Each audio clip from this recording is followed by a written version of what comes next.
What is a machine? Sir. ஏய் என்ன ஆட்டம்? இல்லை சார், சின்ன வயசுலேருந்து இன்ஜினியர் ஆகணுன்றது என்னுடைய கனவு. நான் இங்கே உட்காந்துருக்குறேன்னு நினச்சி பார்க்கும்போது ரொம்ப சந்தோஷமாக இருக்குது சார்.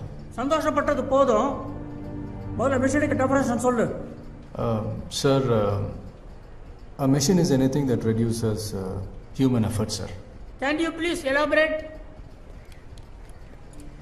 சார், எந்த ஒரு பொருள் மனுஷனோட நேரத்தை மிச்சப்படுத்தி வேலையை சுலபமாக்குதோ அது மிஷின் சார். இப்போ நமக்கு வேர்த்துச்சுன்னா சுவிட்சை தட்டுறோம், காற்று வருது, ஃபேன், மிஷின் சார். ஊரில் இருக்கிற ஃப்ரெண்டோட உடனே பேசணும்னா phone, machine sir.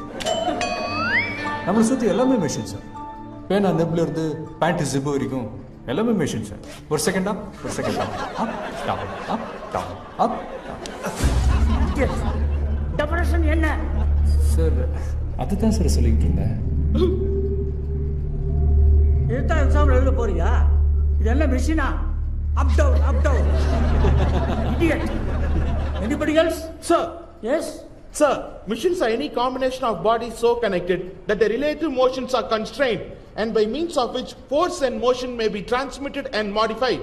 As a screw and its nut or a lever arranged to turn about a forearm or a pulley about its pivot, etc. Especially a construction more or less complex consisting of a combination of moving parts or simple mechanical elements such as wheels, levers, cams, etc.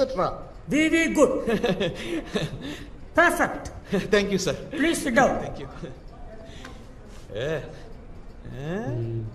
இதைத்தான் sir நானும் சொன்னேன், எளிமையாக எல்லாருக்கும் புரிகிற மாதிரி. எளிமையாக படிக்கணும்னா ஏதோ ஒரு கவர்மெண்ட் ஆர்ட்ஸ் காலேஜில் போய் சேர்ந்துக்க. ஆனால் சார், நம்ம என்ன படிக்கிறோன்றது புரியணும்ல சார். சும்மா புக்கில் இருக்கிற டெஃபினேஷனை கூட்டுத்தனமாக மனப்பாடம் பண்ணுறதில்ல என்ன சார் பிரயோஜனம்? ஓ, நீ புக்ஸோட புத்திசாலியோ? சார், நான் எக்ஸாமில் நீ பாஸ் ஆகணும்னா இதைத்தான் எழுதி ஆகணும். இல்லை சார், நான் என்ன சொல்ல. Get out. ஏன் எளிமையாக சொல்லணும்னா வெளியே போ.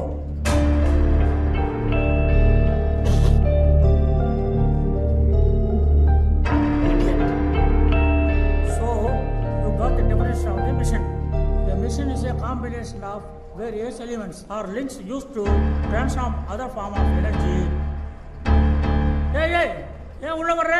சார், மறந்துட்டேன் சார். எதை மறந்துட்டேன்?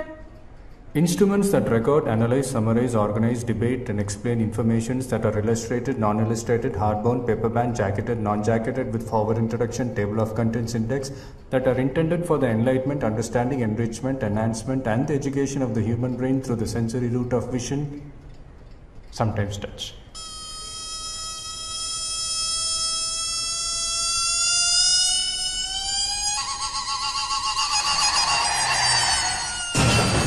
அப்படின்னா புக்கு சார், புக்குக்கு புக்கில் இருக்கிற டெஃபினேஷன் சார். புக்ஸை மறந்துட்டேன், அதான் எடுக்கணும். இது புரியுற மாதிரி முதல்ல சொல்றதுக்கு என்ன? அதைத்தான் சார் முதலே ட்ரை பண்ணேன். உங்களுக்கு தான் எதையுமே எளிமையாக சொன்னால் பிடிக்காது.